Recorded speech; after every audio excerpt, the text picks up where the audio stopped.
na lahat yun na i-adjust sa panganib. Dumating ang pagkakataon na hinangad na niyang makapag-asawa hanggang sa nakilala niya ang isa ring kaanib sa iglesia.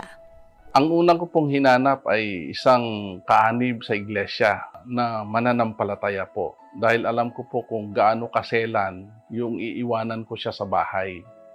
Aalis-alis ka, madedestino ka sa probinsya, malayo, matagal bago makabalik.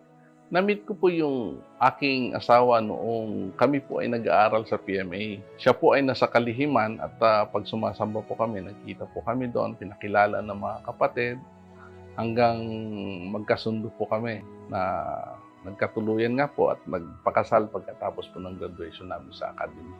Nung kami po ay nag-asawa, siya na po ay isang ganap na engineer, Bachelor of Science in Electronics and Communications Engineer. Ako naman po ay tinyente na nung mga panahon na yon.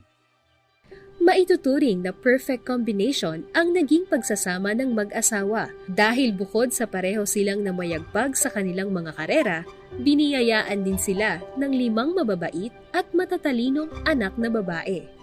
Kilalanin natin ang mga real-life General Sprite. Ako po si Diane Melty Clemencia Bayalan. Ako po si Dana Clemencia.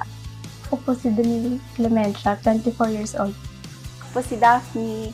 Ako po si Darlene, pinakabata sa aming 5 magkakapatid. Karangalan ni General Clemencia ang kanyang mga anak. Pero para sa kanila, ano nga ba ang ibig sabihin ng pagiging General's Daughters? Yung pagiging General's Daughter po ay hindi po siya, kasing babaw lang po ng titulo na yun po. Guided po kami ng mga